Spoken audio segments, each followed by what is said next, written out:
Have you ever given the key to your happiness to someone else? That happens when you feel you need somebody to change his or her behavior, and then you'll be a happier person. In other words, you are unhappy because this person is not behaving in such and such manner. If that is the thinking, then your happiness requires somebody to behave in a particular fashion. The problem with that is that person also has the key to making you unhappy. Now we need to change this, and that is what we are going to learn today on the fourth day of our discussion on the art of happiness as a part of our happiness challenge. Consider this scenario. You had a morning 8:30 appointment with your boss, and your alarm failed to ring. You woke up late, and when you wanted to enter the bathroom, your family member was already there and took excessive time.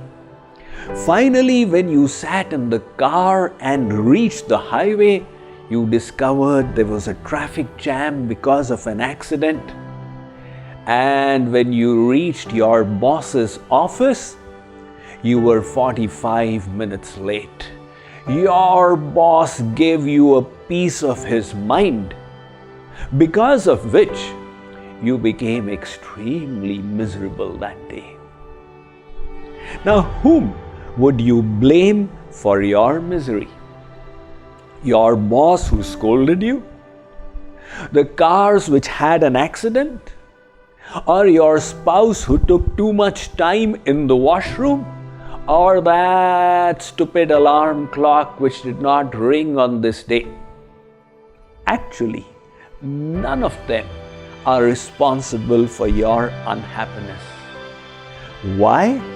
Because your sentiments do not have to hinge upon the external circumstances. You can choose happiness no matter what. Let me share with you a revealing story in regard to this, which I love very much. Viktor Frankl was an Austrian Jew. He was also a practicing psychologist and had written a paper that Sigmund Freud, the senior psychologist and father of psychoanalysis, had gotten published. However, during the Second World War, when Hitler was rounding up the Jews in Europe and throwing them into concentration camps, Viktor Frankl, along with his wife and daughters and brothers, was thrown into the worst of these camps, the Auschwitz camp. There he was separated from his wife and daughters, and later on came to know that they had died. He describes the wretched conditions in that prison. He says, we used to be forced to walk through the night without wearing clothes, unsure whether we would be alive the next day or not. However, in that situation, he discovered he had one freedom that nobody, absolutely no one, could take away from him. That was the freedom to choose to be happy. He decided to exert it, and he would be found smiling, even laughing, by the guards of the prison. They were astonished. He became a source of inspiration to the prisoners and to the guards themselves. He decided to live through this ordeal and to announce to the world his discovery. Finally, when Germany lost and he was released from prison, he went back to Austria. He wrote a book, Man's Search for Meaning in Life, which was translated in 29 languages of the world. He began touring and lecturing around the world and received honorary doctorate degrees from scores of universities. His personal experience relates that difficult circumstances may come upon us, but it does not mean that we have to be miserable. As the saying goes, pain is inevitable, misery is an option. So when we feel unhappy, our natural tendency is to play the blame game. My unhappiness is because of so and so. Until that person changes, how can I be happy? And in doing so, we have placed the key of our happiness in the hands of that person.